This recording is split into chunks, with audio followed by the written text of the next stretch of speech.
Baina, nondik hasiko gara? Lehenik ikusi zer hobetu behar dugun. Ze subentzio dauden ikusi behar da. Zer finantzaketa behar dugun. Inbertitu efizientzian errazagoa da orain. Egin zure hobekuntza plana, ezagutu behar duzun finantzaketa eta eskura dituzun laguntza eta kenkariak. Sartu birkaitze eraginkorra.laboralkutxa.eu simulatzailean.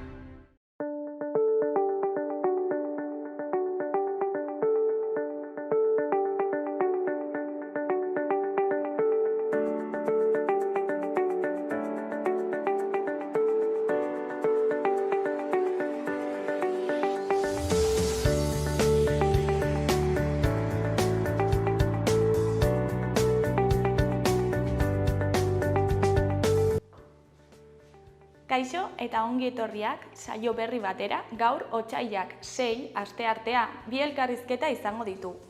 Alde batetik Borja Goitia izango dugu, elkarren ipuin eta ilustrazio lehiaketaren 16. edizioa aurkeztera datorrena.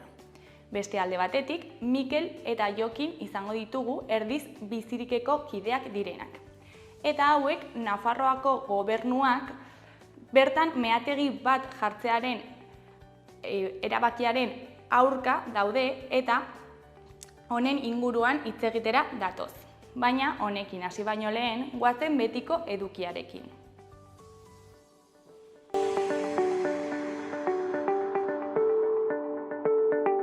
Goazen orain gaurko efemerideekin. Gaurko egun batean, 1922an, protesta ugari izan zen Espainiako gobernuak gurutzeak eskoletatik kentzeko agindua eman zuelako. Urte batzuk geroago, 1953an, Espainiako batxilergoaren erreforma batek zientziak eta letrak banandu zituen. Egun berean, baina 1956 urtean, Amerikako Estatu Batuetan izugarrizko protestak izan ziren neska beltz bat sartu zelako Alabamako unibertsitatean ikasteko. Eta bukatzeko, 1967an, Espainian 589 erreklamazio burutu dira, jada, Palomareseko istripuaren ondorioz. Gaurko lerroburuak ikus ditzagun orain.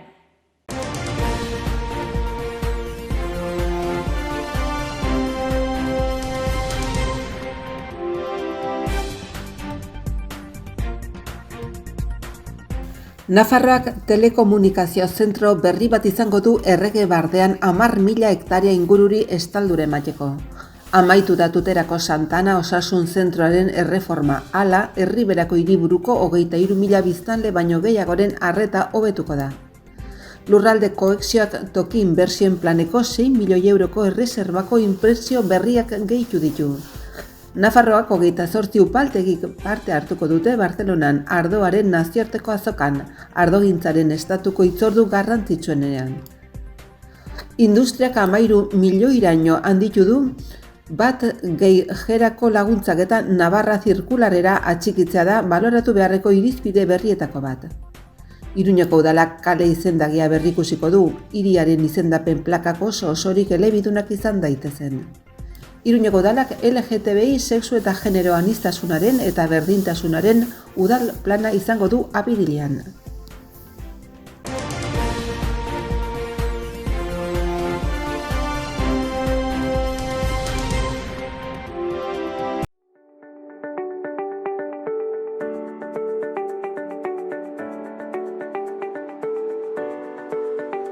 Aste honetarako agenda ikusiko dugu. Asteazkenean, Arnasa betean izeneko filma ikusteko aukera egongo da Kondestableko Zibiboxean, Iruñean. Euskal Herriko emakume zinemagileen lanak eta ekarpenak aztergai dituen dokumentala da. Aurkezpena Kondestable jauregian egingo dute, arratsaldeko 7:30 doako sarrerarekin. Ostegunean, alde batetik, Kar stand-up probalekua bakarrizketa ikusteko aukera egongo da Labagunean, Iruñean. Kar-en stand-up probalekuak Donostiatik mundu zabalera egin du salto, eta lehen geltokia, nola ez, Iruñean egingo du, Laban zehazki. Asierka gidari dela, 5 izango dira beraien testuak jendeurrean probatuko dituztenak. Ane Lindane, Xavier Arrastoa, Divina Komedia, Beñat Iturbi, Maialen Sorzabal bere. Barreak ez daude ziurtatuta, baina eskertuko ditugu. Sarrera 5 euroan. Bestetik, Zaldiko Maldikoren irakurle taldea. Atxoa eleberria izango dute hizpide. Victor Katalaren Atxoa eleberria izango dute hizpide. Sagasti beltza ez izeneko egileak sinatzen du itzulpena. Arratsaldeko 7:30 hasiko da saioa. Ostiralean, bertso afari mozorratua egongo da Txantreako Euskaldunon biltokian. Inauterietan bertso afari mozorratua antolatu biltokik. Otsailaren 9 gaueko 9:30 bi bando izanen dira aurrez aurre.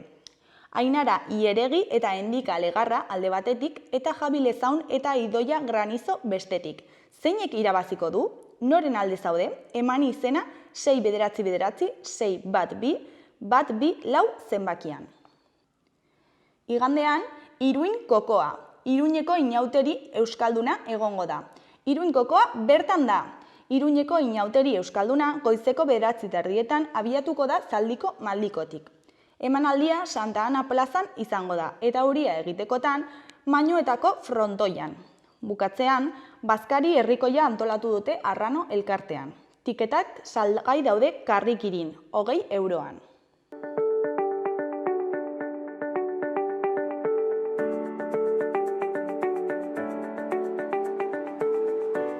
Ikus dezagun gaurko egunkarien azalek zer dioten. Diario de Notiziasen titular nagusian, Tokero Ibarrolaren hautagaitzatik aldendu da eta zerrenda bakarraren bidea hautsi du. Alde batetik, Tuterako alkateak pertsonalismoen garaia ez dela salatu du. Bestetik, haserre agertu da UPN. Alkate hoiak presaka iragarri duela uste dutelako. Altzorriz ironiaz mintzatu da hurrengoa esanez. Gobernuan jarraitzeko hautagai onena da. Argazki nagusian, Dani Alves, Bartzelonako auzitegian egiten ari den epaiketan. Alabesek erasotako neskak bere bertsioa berretsi du. Salatzaileak ateak itxita deklaratu du epaiketaren lehenengo saioan. Goiko Berrian, 15 urteko 10 ikasletik 2 gutxienez behin errepikatu dute. Nafarroko tasa 30%tik 20%ra jaitsi da 10 urtean. Eskuineko Berrietan, alde batetik, Nafarroko nekazariek protesta kalera atera dute gaur. Bestalde, jenderik gabeko eremuetako ikasleek jantokirako laguntzak izango dituzte. Bukatzeko, osasunari 70%ko jabetzak ez dio punturik ematen. Zeltaren aurka, baloia inoiz baino gehiago izan zuen, baina ez zion ezertarako balio izan. Hori koloreko Berrietan, alde batetik, unibertsitateen aldizkari zientifikoa. NUP eta UN Impacta izeneko programan parte hartuko dute. Beste alde batetik, Malkorra Elizondoko alderik gozoena.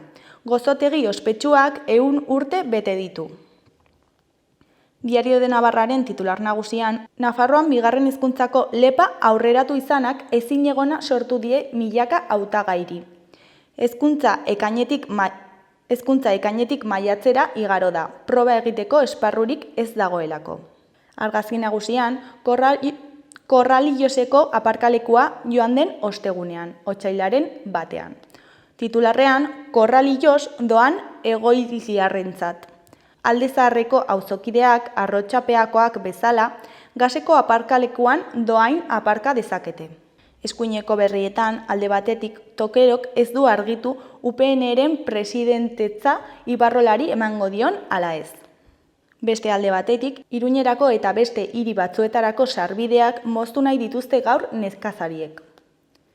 Bukatzeko, uneko zifrak hurrengoak dira. 6.556 langile eta 663 milioiko diru sarrerak.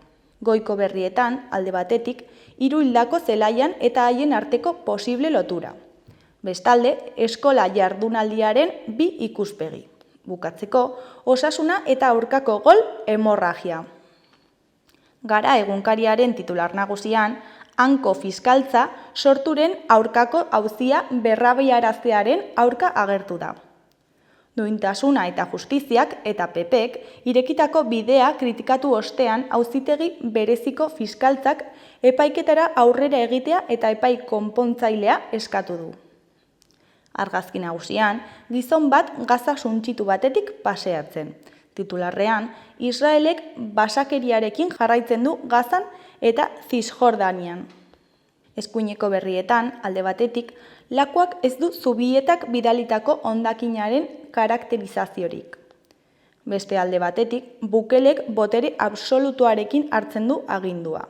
Nayib Bukelek El Salvadorreko hauteskundeak arrakasta handiz irabazi zituen, oposizioa iraungitzeko zorian utziz.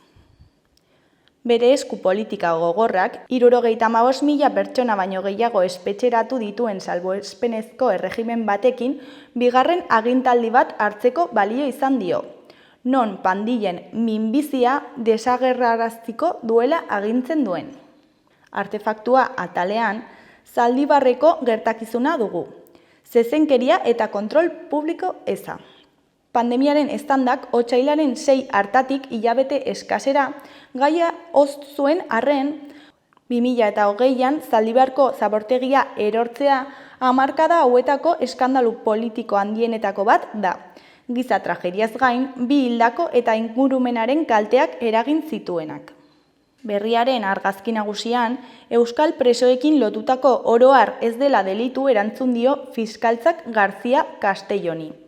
Espainiako Auzitegi Nazionaleko epaileak ongietorrien auziko instrukzioa 6 hilabete luzatu izanaren kontrako helegitea aurkeztu du Garzia Berro fiskalak.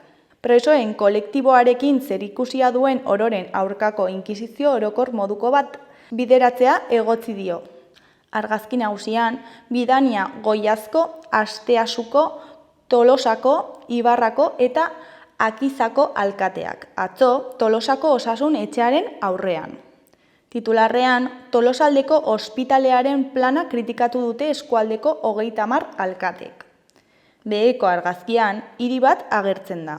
Titularrean, aire garbiagoa ikusmiran. Honen ezkerreko berrietan, alde batetik, ilea galtzean.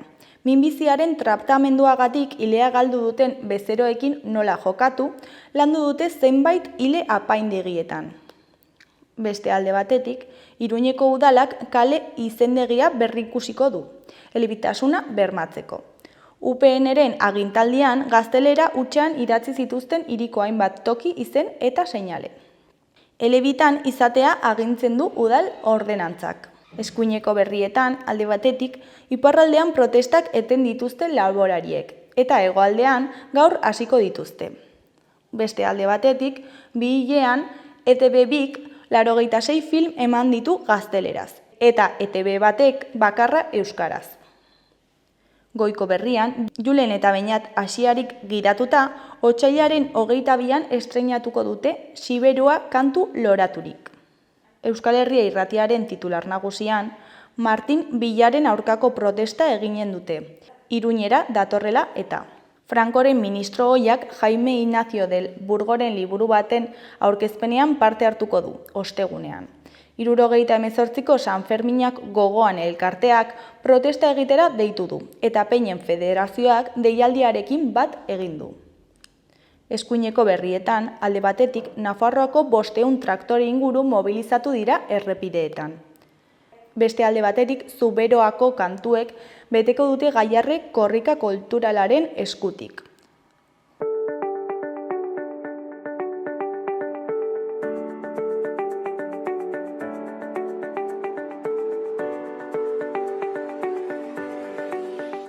Kaixo eta ongi etorriak gaurko lehenengo elkarrizketara, oraingoan Borja Goitirekin gaude, Elkarreko marketing departamentutik datorrena. Kaixo, zer moduz? Ondo, atxaldeon Nerea, eskerrik asko lehen eta behin aukera hau berriz emateagatik. Eta mentxe gaude zuen deiari erantzuten eta gure 16. ipuilehiaketa aurkezteko prest. Mi esker zuei. Zuri etortzeagatik. Dale, bueno, Elkar ilustrazio eta ipuin lehiaketaren 16. Edizioa aurkeztera zatoz, ez? Eta zein da hau egitearen helburua edo helburuak? Bueno, zuk oso ondo esan dezun bezalaxe, 16. urtea da jarraian lehiaketa hau aurkezten degula, edo montatzen degula, eta bueno, helburua hasieran garbi geneukan. Aurrengan irakurtzaletasuna eta sormena lantzea du helburu lehiaketa honek. Nik uste dut urtez urte, ikusi degula, lortu dugula edo gutxienez saiatu gehala. Eta imaginatzen dut lehiaketa hau bakarrik euskeraz egiten dela, ez da? Bai, hala da, bakarrikan euskeraz egiten dugu, eta gure, betzerlego txikiarengan zuzenduta dagoenez, baina erabat euskeraz antolatzen dugu. Eta ze pertsonintzat bideratua dago lehiaketa hau edo ze adintarteko pertsonintzat? Dinamika azken urteko berdintxua da, urteetan zehar kasi berdina mantendu dugu, uste dugu ondo funtzionatzen duen formula bat erabiltzen dugula, erretoke batzuk eman ditugu urteetan zehar, eta azken urteetan dinamika bera erabiltzen dugu. 3 zatitan banatzen dugu partizipazioa, barkatu uzten baldin baiazu, nire txuletateako dut, eta aurten, adibidez, por cierto, hau da aurtengo iruditegia, gero nahi baldin maizue hitz egingo dugu hortaz, baina 3 zatitan banatzen dugu, eta egiten ditugu 3 bloke. Lehenengo blokea, gaztetxoena, txikiena, 3-10 urte bitarteko umei zuzenduta dagoena, alegia ikastolan A maila HH4, HH5, B maila LH1, LH2, eta C maila LH3 eta LH4 kurtsoa dienak, esan deten bezalaxe, 3-10 urte bitarteko gaztetxoentzat. Horretzen duguna da, eskatzen dieguna da, ipuin bat ilustratzea. Aurten Jonander Urkiagak barkatu, Jonander Urkiagak idazleak idatzitako azeri, ase, ezina, ipuina ilustratu behar dute. Oso ipuin polita da, irakurri dut, oso polita da. Eta eskatzen dieguna da, irakurtzea, eta hortikan atatzen duten ideia, ideiarekin, ideiekin, ilustrazio bat osatzea. Bigarren blokea, hauek ja gazteagoak, kurtsoak LH5, LH6, eta DBH1 eta DBH2 bitarte hortan ibiltzen dianak, hau da, 10-13 urte gutxi gora bera, hoiei kontrakoa eskatzen diegu. Hoiei ilustrazio bat eskaintzen diegu, edo luzatzen diegu, eta ilustrazio hori ipuina bilakatu dute. Aurten ilustrazioa, iruditegia bezalaxe, Raquel Semetier, Iruñako artista eta ilustratzaileak egin du, hau izango litzateke ilustrazioa, eta ilustrazio honetan oinarrituta ipuin bat osatu behar dute, bi orrialdeko ipuin bat, oinarrietan oso ondo agertzen da zenbat hitz edo zenbat zeluzapen auki behar dune ipuin horrek, eta hori da erdiko talde honei eskatzen dioguna. Soilik ematen zaie ilustrazioa?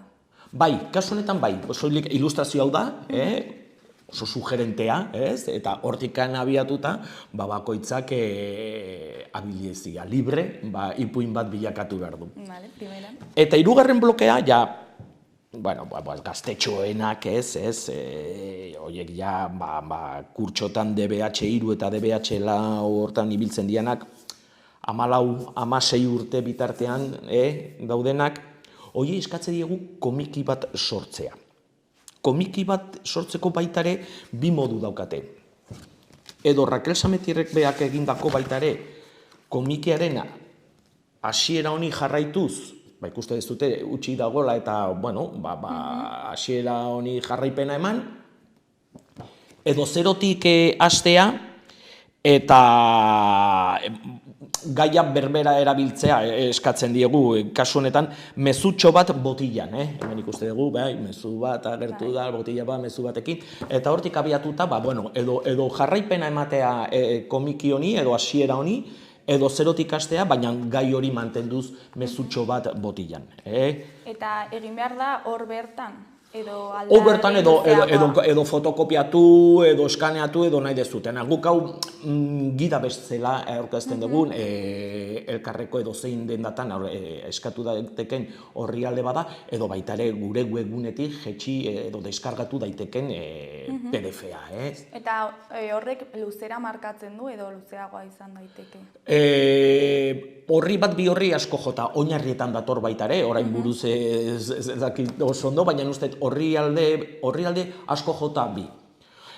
Behin jaso ditugu, kasi album oso bat, eta, bueno, epaimahaiarentzako nahiko lana bada 10.000 aurren lanak repasatzea, hainbesteko luzapena ez mantentzea hobe.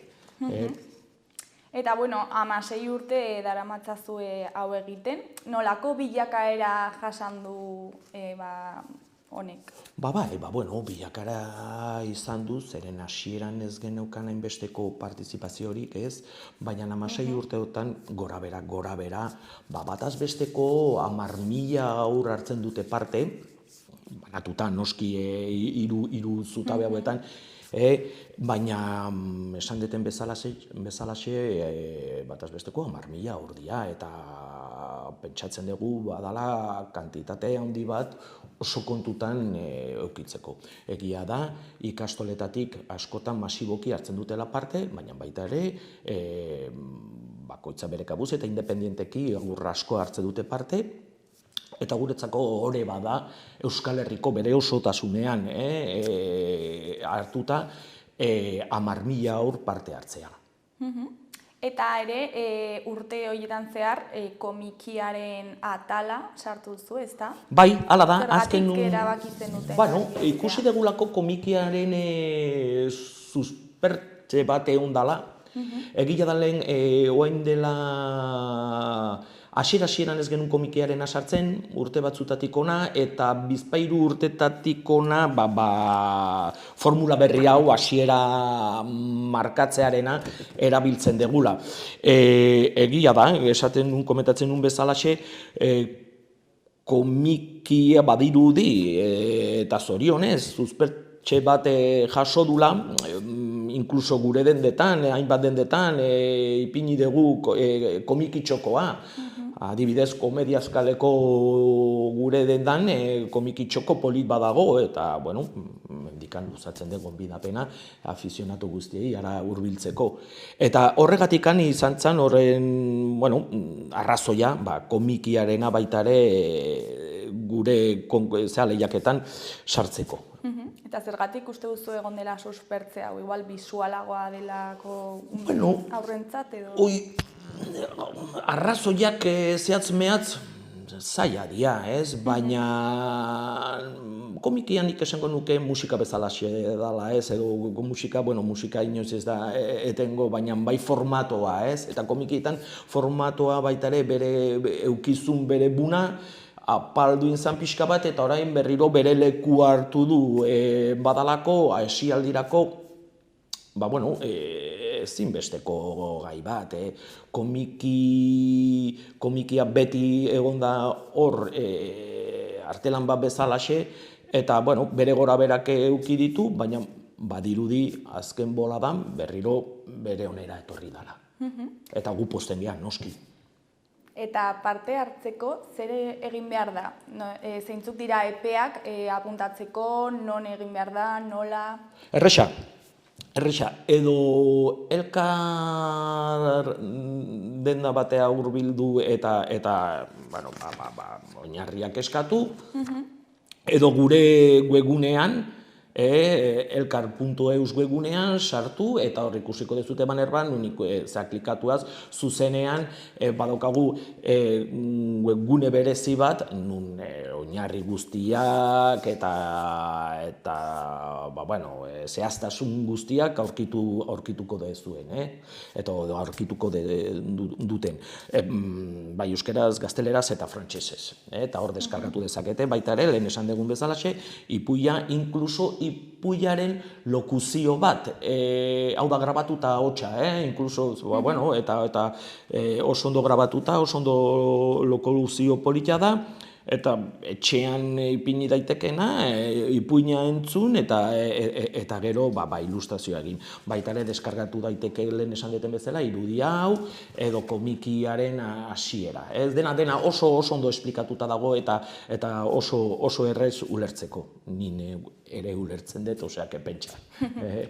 Eta epeak zeintzuk dira, bai parte hartzeko edo apuntatzeko, lana Bai, aurkezteko garaia eta aurten Aste Santua dela medio eta, indeguna da pixkat konzentratu, epeak. Orduan, aurten ez dugu beste luzatu eta martxoaren 22 arteko epea dute lanak bidaltzeko. Beraz, azken eguna martxoaren 22 lanak aurkezteko. Uste dugu nahiko denbora desente dela eta bai, azken finean, martxoaren 22an, aurkezteko azken eguna, lanak aurkezteko azken eguna. Eta gero, irabazleak noiz jakingo dira? Behin eta lan guztia jaso dugula, badago epaimahai profesional bat, nahiko lana ukitzen duena, pentsa, lehen esan deten bezalaxe, 10.000 inguru partaritzaile dira, noski banatuta, bai batzuk ilustrazioan txikienak, ipuina idatzi dutena, edo komikia landu dutenak, baina azken finean 10.000 lan inguru diarra pasatzeko. Beraz, 2 aste, 3 aste barru, martxoaren 22tik aurrera, jakinaraziko genuke zeintzuk diran irabazleak. Esan beharra dago baita ere, sariak emateko festatxo bat iten degula elkar denda batean, eta giro politia sortzen da, irabazle guztiak eta gonbidatu guztiak juten dira, eta oso ondo pasatzen dugu. Eta zein izango dira sari horiek? Sariak urtero bezalaxe, aurten inkluso igu dugu pixka bat sarien edo txartelen kantitatea, eta hemen apuntatuta daukat, eta urten bali maezu, esango nizuke baita ere, 3 zutabe horietan banatuta daude sariak, eta lehenengo izango litzateke txikinentzako, ipuina ilustratu behar duten horientzako, 2 sari emate ditugu. Lehenengo saria, jolas hezitzaile sorta ederra, eta opari txartela bat.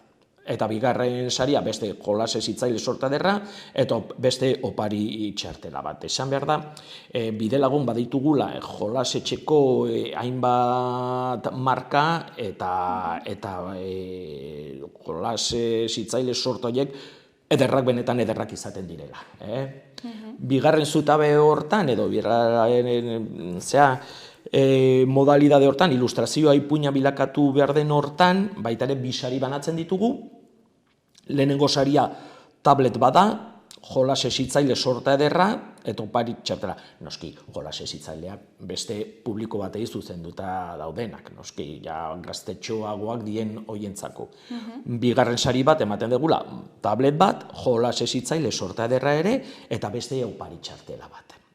Eta 3.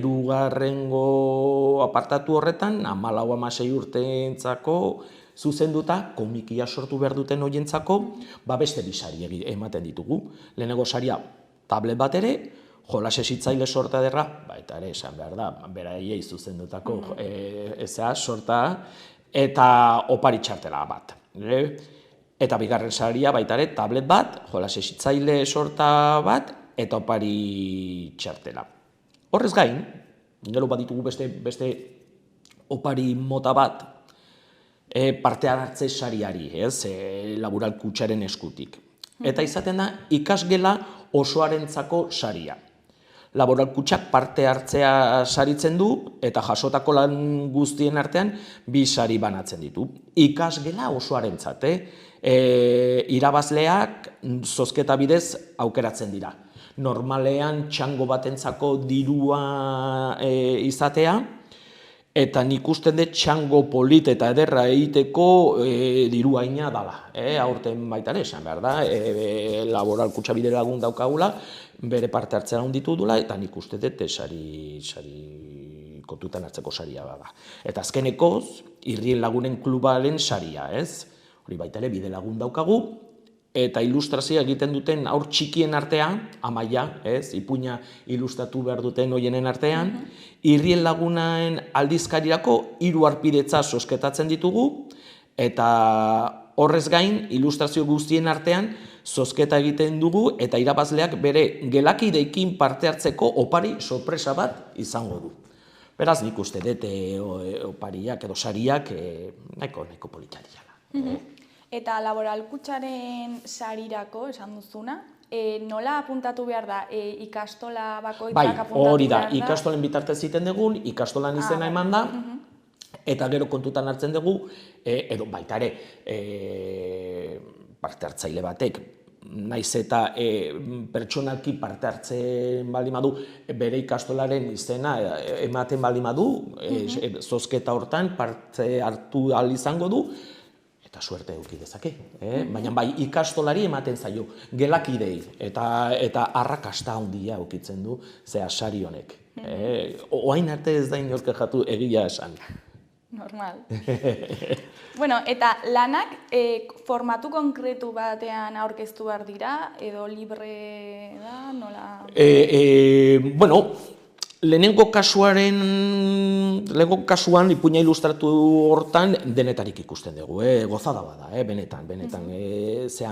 Aurren lanak ikustea, gozada bada, zen batzuk orrialde normal batian, folio batian, alau edo airu batian ite dute bere lana, baina beste askok, kreatibitate itzela daukate, eta kartulina purpuruna, inkluso garbantzua, denetarik ikusi dugu, eta formatua ez dugu mugari jartzen. Azken finean, hasieran esan dugun bezalaxe, sormena bultzatzeko lehiaketa bada, aleginak iten dugu, sormena lantzeko, eta horregatik ez dugu mugari jartzen, eta dene, gauz, esango nuke, formato anitzeikin aurkitzen gala eta ariketa oso polita da. Besteki, bestea komentatu dugun bezalaxe, ilustrazioa ipuina bilakate hortan, uste dut oinarrietan badatorrela asko jota bi folio diala, eta hemen oso ondo esplikatzen bezala, gero hori Word batian edo PDF batian, guri zuzenean bidali e-mailez edo gure webgunean zintzilikatu, gu jasotzen dugu, eta hortik aurrera pailanak iteitugu. Eta hirugarrena antzekoa, guk plantilla hau ematen dugu, komiki hasiera jarraitu nahi dutenentzat, hau ez dute zergatikan hemen ilustratu behar, baita ere deskargatu daiteke webgunetik, fotokopiatu, eskaneatu nahi duten bezalaxe, eta lehen esan duten bezala, baita ere gaiarekin gehatzen dien horientzako, baina hasiera hau jarraitu gabe komikia lantzen duten horientzako, baita ere habilida libre esaten den bezalaxe, ez dugu mugari jartzen formatoan. Hori bai, bi orrialdeko luzapena eskatzen dugu asko jota, oinarrietan dator, bestela lehen komentatu duten bezalaxe baita ere, album ilustratu batzuekin topatzen dugu eta lan gehiagitxu izango litzateke epaimaientzako. Ulertzen dut, komikia eta ilustrazioaren atalak eskuz egiten direla, baina ipuinarena eskuz egin daiteke edo ordenagailuz egin da? Normalean ordenagailua eskatzen dugu legibilitatearen arazoaren gatik, ez? Gaur egun adin hortako edozein gaztetxo badaki teklari ematen, eta topatu geha baita ere eskuz egindako lanekin, baina eskertzen dugu ordenagailuz idazte izatea, berriz diot, lan asko aurkezten dira, eta legibilitatearen izenean eskatuko nuke mesedez horrela egiteko. Eta jaketa bakoitzean zer baloratuko da lan bat hautatzearen orduan edo beste bat? Epaimaiak bere arauak ditu, baina normalean esango genuke sorkuntza sormena asko, lehen esan deten bezala, sormena lantzeko lehiaketa bat baldin bada, sormena, originaltasuna, ez dugu hainbeste eskatzen, baita ere kontutan ukitzen da, edo zen lehiaketatan bezalaxe, habilitate teknikoa, bai marrazterakoan edo bai idazterakoan. bai, noski kontatzen duen, baina bai gehiago hori sormena lantzea originaltasuna, eta oso importantea, eta hori askotan eta oso ondo igertzen da lanetan, ondo pasatzea. Ondo pasatzea lan bat eiterakoan, lan horrelako kreatibitateari, sormenari lotutako lan bat egiterakoan ondo pasatzea. Eta epaimahaiak badaki eta igertzen du noiz partaitzaile batek disfrutatu du. Eta nortzuk izango dira honetan epaileak?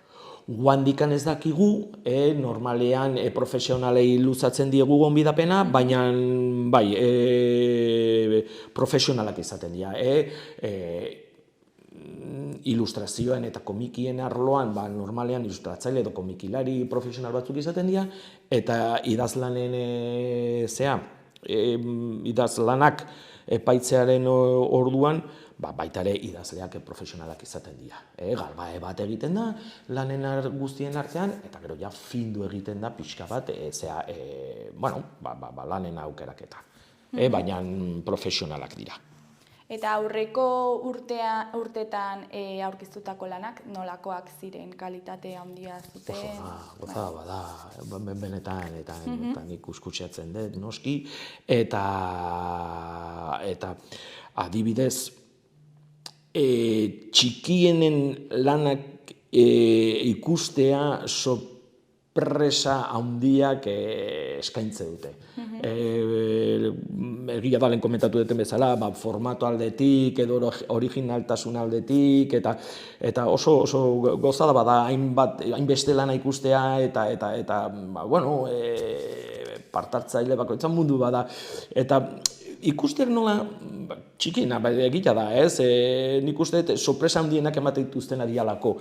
Eta oso ariketa polita da, ikustean beraiek nola bizi izan duten edo nola jaso duten mezu hori eta nola isladatu dute oso kuriosoa da. Baita besteetan noski ilustrazioa ipuina bilakatu, badaude ipuin batzuk, eta baino gehiagotan epailek esan diote, kasi profesionalak dira, kasu askotan, eta komikitan ere aurkitu ditugu askotan komiki kontxo. Ikuste dezula, pemotzian auto hau, edo bideo hori autu bezalatuta, profesional bilakatuko dianak oso errez. Oso ariketa polita da, hainbeste lan eta hainbeste sormena hor ikustea. Lehen, aipatu zu beste urteetan parte hartzea handia izan dela, eta aurten ze parte hartze maila espero duzue? Nik uste dut handia hongo dela, zeren hasi dugu ja lanak jasotzen, eta ez dakit zein den kantitatea, baina lankidek esan diate hasi gehala lan desente jasotzen. Beraz, mendikan luzatuko nien deia, argi eta azkari biltzeko, eta martxoaren 22 hor dagola, kasi eskina bueltan, eta adi egoteko. Eta ja bukatzeko, ez dakit zer gehiago komentatu nahi duzun, zerbait utzi dugun, hemendik jendeari zerbait esan nahi diozun. Zuei noski eskertu aukera hau, eta parte hartzailei, Iruñako, Nafarroako parte hartzailei, gogoraztea martxoaren 22 arte, badaukate aukera, edo zein lan aurkeratzeko, arazoren bat, dudaren bat, baldin badukate dendati pasatzeko, edo guri zuzenian, mailez, edo dei bat eginaz, eta gu argituko diogun aldugun guztia. Eta animatzea, parte hartzea. Mil esker gurekin hitz egitera etortzeagatik, eta zuen lehiaketa polita gurekin eta jendearekin parte hartzeagatik. Eta, deialdia egiten dugu jendea animatzeko eta parte hartzeko. Mil esker, zuei, esan deten bezala, aukera hau emateagatik, eta, espero dut hurrengoan ere berriz hemen egotia 17. aurkezten. Mila esker zuei. Ondo izan, agur. Eskerrik asko.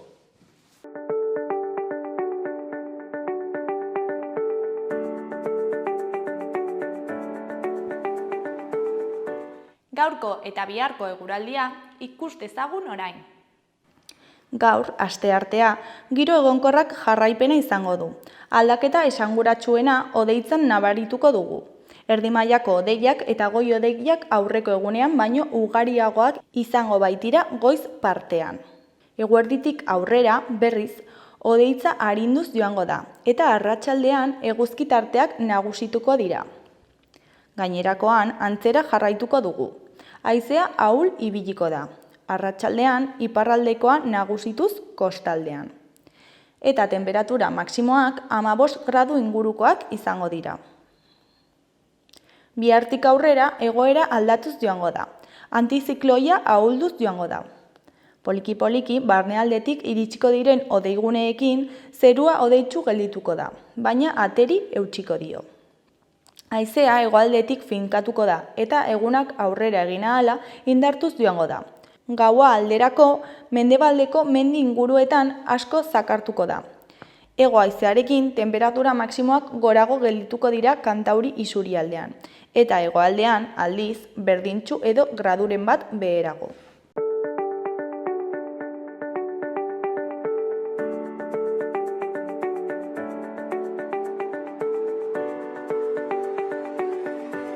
Kaixo eta ongi etorriak gaurko bigarren elkarrizketara, oraingoan Mikel eta Jokinekin gaude, erdiz bizirikeko kideak direnak. Kaixo bikote, zer moduz? Epa, Ongi erran beharko. erran beharko, Bueno, Nafarroako gobernuak erdizen onartu du meategi bat jartzea, ez? Eta, bueno, jendeak kokatzearren, guazen lehenengo pixkat hitz egitera zer den erdiz bizirik, zergatik sortu zen, kontatu iguzue pixka bat. Bueno, erdiz sortu zen, Magna enpresak erdizen arrobi bat egiteko intentzioa agertu zuenetik, Baztango udalean eskatu zuen zundaketak egiteko baimena, berez eman behar ez zitzaizkionak eta haiek eman eta gero ikusi zuten han magnesita oso ona badagoela. Eta ordutik, 20 urte pasa dira, erdiz bizirik sortu zen, han elkartu ginen gazte batzuk. Eta, nolabait ere beti proiektu hau gelditzeko intentzioarekin. Gure ustez astokeri bat da halako paraje batean arrobi bat egitea. Eta ordutik, bileraz bilera, erdiz bizirik, bizirik dago. Eta nola funtzionatzen duzu zuek? Bilerak iten ditugu egoeraren arabera, adibidez, orain tokatuko zaizku bilera asko egitea, baina izan dira fase ezberdinak, ez? Lehenengo fasean, ia astero egiten genuen bilera bat, eta gauzak antolatzeko, eta elkarriritziak elkarbanatzeko eta horrela. Eta gero izan dira momentu batzuk, non enpresa pixkat atzera egin zuen aurreko batean, gero Zilbetira joan ziren, horren tarte hortan gu lasaiago ibili ginen.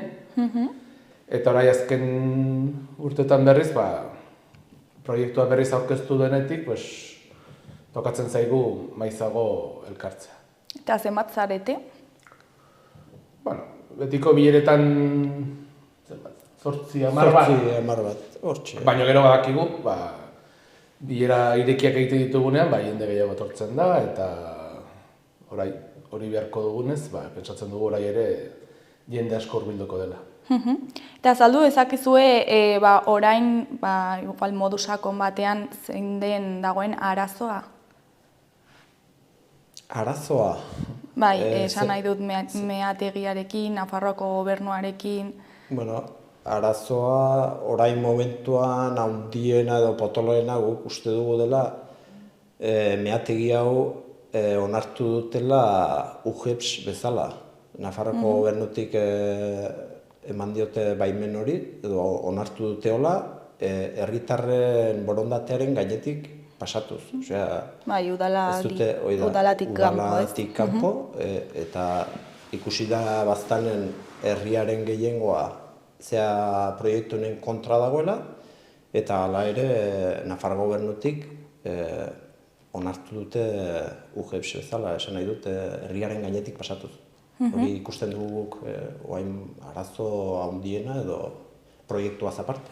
Eta gainera hori ez, proiektua berez toki babestu batean egin nahi da.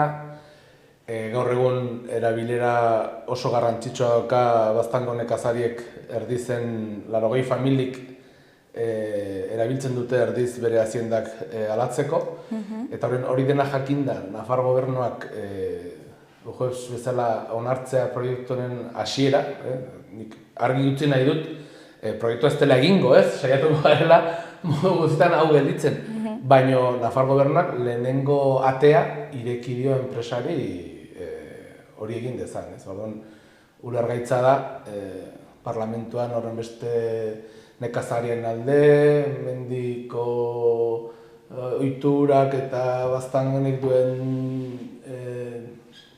paisaia eta hori mantentzearen alde, eta hori esan, baina gero egin multinazional batei, Baztandarron lur komunalak diren eremu bat, multinazional bati oparitu, ez? Hori ez dugu lertzen. Eta leku babestu bat izan da, zer suposatuko du erabaki honek naturarentzat? Bueno, teknikoak ere ez gara, baina, bueno, ez da, biztan da,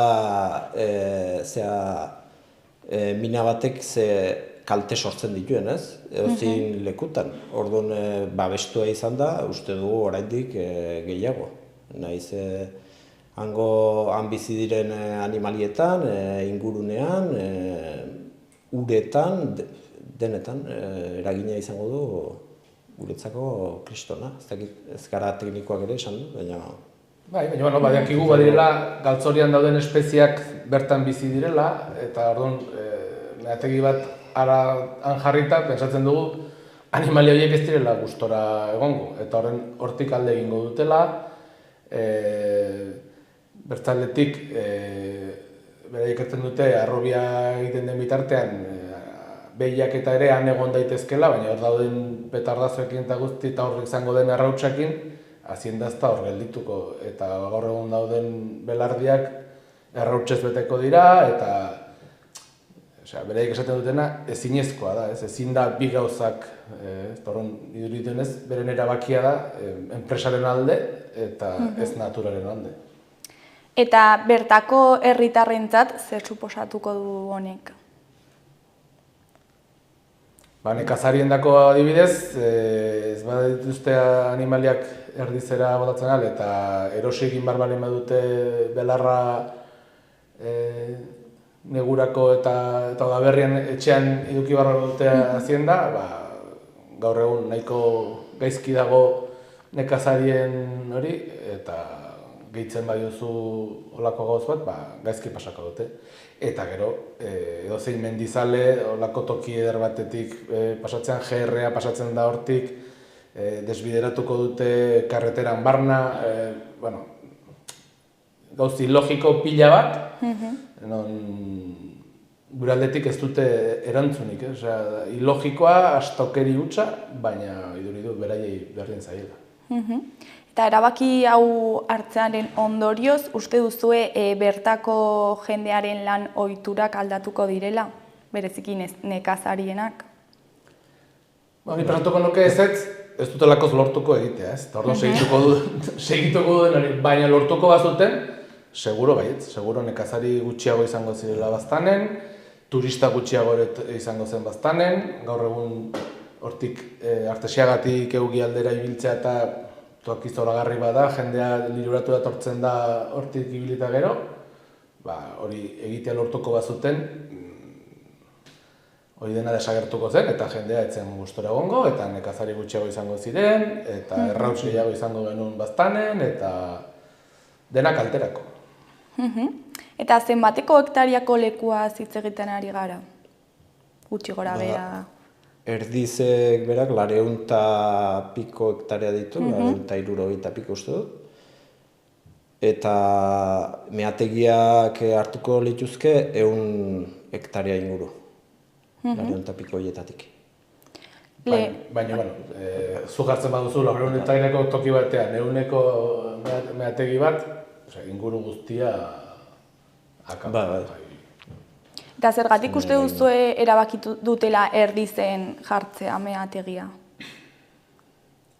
Hombre, bertan magnesita dagoela badakitelakoz. Eta gaur egun Zubirin duten fabrikaratik nahiko gertu gelditzen delakoz, eta gehien bat, zondaketetan atera ziren emaitzak oso onak zirelakoz. Eta orduan, baztanen alde egin beharrean, enpresaren alde egin duelakoz Nafarro gobernuak. Lehen esan duzu, Zubirin ere egin nahi zutela meategia, edo non esan duzu? Bueno, Eugin badago bat, magnesitaz sortu zenean, hori uste 75 urte bete dituela, orduan Eugin egin zuten lehenengo arrobia. Aspaldi esan zuten hori agortua zela, baina beti jarraitzen dute, haratagotik, onatagotik, han oraindik badute. Badute beste proiektu bat, gaur egun Eugin dutenatik 500 metrotara, oso hurbil, ertzen dutena badutela materiala beste 5-6 urtetarako. Baina beti badakite Erdizen dagoen kalitatea hobea dela eta diru gehiago daukatela Erdizen. Orduan beti bista dute jarria Erdizen eta bitartean jarraitzen dute Eugikoa ustiatzen, ez? Baina badakite eta dena da diru kontuagatik. Osea, inbertituko dute dirua, baina badakite hori baina askoz ere gehiago irabaziko dutela, eta orduan bakarrik horri begiratzen diotea. Orduan, uste duzu Nafarroako gobernuak, duzue, erabaki hau hartu duela diruarengatik? Enpresai laguntzagatik. Enpresak argi du, dekin gehiago duela Erdizen, eta hor dauden harreman eta berek saltzen duten beti lanpostuak, baina lanpostuak irabaziko dira Zubirin, baina galduko dira baztanen, ez? Orduan, nik uste da, enpresa horrekin betidanik izan duten harremanagatik, eta enpresa hondiek duten indarra gobernuan presionatzeko, eta... Hori da, konplizidadea. Eta esan duzue, Baztango udalak, ezin duela legez deus egin, ez, honen aurka. Eta zer pentsatua duzu zuek honen kontra joateko? Edo zer egiten ari zarete, edo zer pentsatua duzue? Orain, segituko dugu gaia kaleratzen, segituko dugu mobilizazioak egiten aldugunean. Eta orain, UGEPSA onartuta gero, bada aukera bat zeakiteko alegazioak egiteko, udalak ere bai, alegazioak egin ditzazke, eta gu saiatuko gara alegazio bilketa masibo bat egiten, hori saiatzeko atzera botatzen. Eta gero hori ez baldin bada onartzen alegazioena, gero honek jarraitzen du epaiketa bide hori, eta hortik segituko dugu administratiboki hori lantzen eta mobilizazioak ere egiten.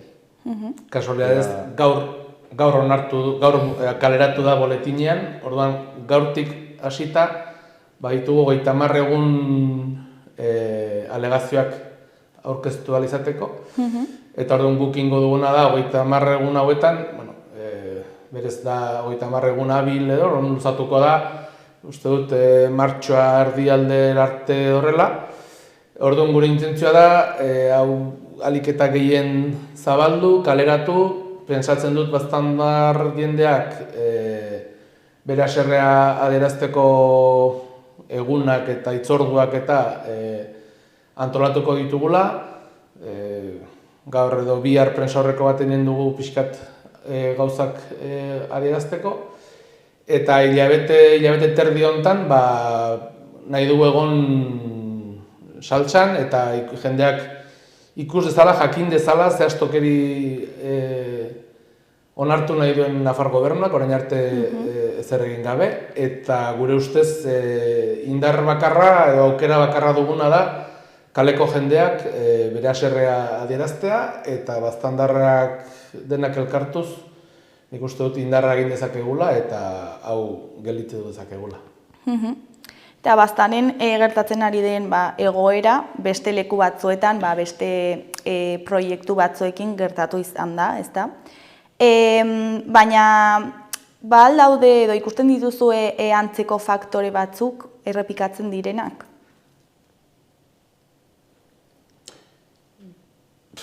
Bai, beti gobernuak enpresa handien alde egiten duela, eta gero ahoa betetzen du naturaren aldekoa, oraiko ekonomia zirkularra bultzatu behar dela, baina benetako momentuetan multinazionalen alde egiten du. Eta eolikoekin gertatzen dena, gauza asko badaude hor, eta normalean azken aldean ikusten dugu beti proiektu handiekin bat egiten duela gobernuak. Eta gu gelditzen zaigun gauz bakarra da borrokatzea eta gelditzen zaitzea. Eta, bueno, uste duzue zuen eskakizunei kasu egingo dietela? Positibo. Bueno, gure nahia hori da, ez? Baina, bueno, ikusita beraien jarrera zein den eta prest daudela dozein gauza egiteko beraien proiektua aurrera eramateko, zaila iruditzen zaigu guri kasu egitea, ez? Gure aldarrikapenak eta hainbeste urte damazkigu hor, eta begira ze lortu den, ez? Esan nahi dut, azkenean eraman dute motoreraino UGEPS bat onartu dute, eta badizte denekin hori lortzeko, ez? Beraien asmoa lortzeko. Orduan, zaila iruditzen zait, kasu egitea, baina, bueno, gure borroka ez da geldituko. Azkenean, pues, bueno, modu batetik edo bestetik saiatuko gara hori gelditzen. Osea, ez dugu utziko. Eta gainera, argi dugu arrazoia gurea dela. Osea, toki babestu bat da, hori ezin da ez zerekin ordezkatu, eta ezpada Nafarroan, Nafarroko auzitegiak ez badu atzera botatzen, Espainiakoak bota zuen atzera Silbetikoa, kilometro bateko distantzian dagoen proiektu berdina han aurkeztu zuten, gure ustez frogatzeko gero artisten nola jokatu. Eta zergatik bota zuten atzera? Toki babestuan dagolako. Monte Aldudeko zek barruan dagolako, eta zekeko iskin bat ukitzea, zek guzia ukitzea bezala da legearen aurrean. Eta orduan guk uste dugu, arrazoia dugula, legeak hori esaten du, orduan pentsatzen dugu ezpada Nafarroan, dugu gero Espainia eta gero dugu Europako aukera ere bai. Orduan, hau badakigu luze joango dela. Ez dugu uste Nafar gobernuak orai begiak eriko dituela eta atzera egingo duela, egia esan. Baina, bueno, onartzen dugu sorpresa hori. Baina, pentsatzen dut, tribunalek arrazoia emango digutela bai edo bai. Bueno, oraindik aukerak badaude, behintzat. Eta, bueno, ja, bukatzeko, ez dakit zerbait utzi dugun, zerbait gehiago komentatu nahi duzuen. Oraindik ez dakigula zer egingo dugun hilabete terdi hontan, baina kaleratuko dugu eta eskatzen dugu jendeak parte hartzea. Jendeak bere inguruko jendeari esplikatzea non dagoen erdiz, ze suposatzen duen erdiz gaur egun baztanen, eta hori suntsitzeak ze ondorio ekarriko dituen, ez? Eta nik uste ahoz-ahokoa oso garrantzitsua den, jendeak entzun dezan, ulertu dezan, eta gero, nik uste ulertuz gero zer dagoen hor, jendeak gogoa izango dela hau defendatzeko, eta denek elkarrekin indarra handia egin dezakegula eta lortuko dugula. Kaleratuko zarete? Seguro, ez dakik oraindik nola eta noiz eta orai gaur eta bihar erabaki barko ditugu, bihererek egingo ditugu baztanen jendeak bere ideak eta portatzeko, aber kapaz garen zerbait berria eta erakargarria eta medioetan inpaktua izango duena, baina hori, gure lana da zabaltzea, jendeak jakitea, ulertzea eta gero jendea animatu borrokatzera. Bale, mila esker gurekin hitz egitera etortzeagatik. eta zuen arazoa gurekin eta jendearekin partekatzeagatik. Mila esker zuei. Mila esker zuei. Aukera emateko. Bueno, ondo izan eta ea sortea dagoen. Seguro baietz. Seguro.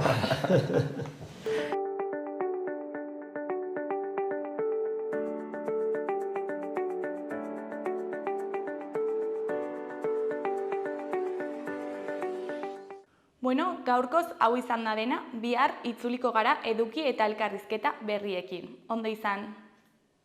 Traktoren mobilizazio orokor batek hartzen ditu Nafarroko bide nagusiak. Foruzaingoak astearte hontan goizeko lehen orduan jakinarazi duenez, nekazaritza eta abeltzaintza sektoreak iragarritako protestaren barruan ingurumen eskakizunetan aldaketak eta nekazaritza politika bateratuaren malgutasun handiagoa aldarrikatzeko. Ohartarazi dutenez foruzaingoak Iruñaren eta eskualderen kasuan bereziki eragiten ari da PA30ko, hau da Iruñeko ingurabidea puntu estrategikoetan kolapsatuta baitago. Talluntxe, Berriozar, Itaroa, Olatz eta Artikako biribilguneetan zirkulazio mozketa puntualak daude ibilgailu astunen konzentrazioagatik. Zehazki errondatik datozen dozenaka traktore noain Eskirozeko biribilgunera noiz sartuko zain Talluntxe industrialdearen parean. Biribilgunera sartzeko errei bat eta irteetako beste errei bat hartzen dituzte, eta Guardia Zibilak trafikoa zuzentzen jarraitzen du. Sarbide horretan autoilarak sortzen ari dira, baina autoek, kamioiek eta bilabesek aurrera jarraitzen dute, poliki bada ere. Manifestariak ez dute lelorik entzuten bozgorailuetan, ez da sirenarik ere. Gainera Tafallarako, Irunberrirako eta Lizarrarako sarbidetan gora berak izan direla gaineratu dute agintariak eta joan etorriak aurreratzea eta bigarren mailako saretatik bide alternatiboak hartzea gomendatzen dute. Autoilarak izan daitezkela eta pazientzia eta ulermena izateaz. Hain zuzen ere Tafallan biltzen diren 10 traktorek autoilarak eragiten dituzte herriaren irteran. Lizarraldean goizeko 7 hasi da traktorea, lehenengo ibilgailuak bideko autobideko sarbiden inguruan bildu dira. Lizarra, Arroniz, Los Arcos, Mendabia eta Bianako sarbidetan ere gertatzen dira gora berak. Zehazki 30 traktorek eta kamioiren batek Lizarrarako sarrera moztu dute Kaputxinoen biribilgunean. Une honetan ordu erditik gorako autoilarak daude A12an. Bertzalde Zangoza inguruko nekazariek eta abeltzainek goizaldia egin dute 6:30 Judasen bentako biribilgunetan protesta egiteko. Beren lanpostuetara joaten ziren personek ohiko bidai errutina eten dute. Biribilguneari bueltak ematen dizkioten traktorek eragindako trabagatik sektorearen egoera salatzeko. Mobilizazioen ondorioz Irunberriko Nordexeko 84 langile berandu iritsi dira goizeko txandara. 250 traktore baino gehiago atera dira Nafarroko erriberako errepideetara. Europaren jarrera desegokian. Pakeko erreforma berriak sortzen duen ziurgabetasunaren eta administrazioen eta nekazarien sindikatuen utzikeria sentimentoren aurrean protesta egiteko. Kortesetik Alesbera, Zintruenigotik Monteagudora, nekazari Riberoak protesta egitera atera dira etengabeko eskakizun eta zailtasunekin nekatuta. Nekazariek banaka deitu dituzte traktorea WhatsApp talde baten bidez, mobilizazioietan ez dute parte hartzen UAGN, enek eta UKANek. Erakunde horiek harremanetan daude epe ertainerako mobilizazioen egutegi bat antolatzeko, ekainaren 9ko Europako hauteskundei begira. Nazio mailan Asajak, Koag eta UPAK mobilizazioak iragarri dituzte, lehenik probintzietan izango dira eta ondoren Madrilen maiatzaldera. Gobierno de Navarra. Nafarroako gobernua.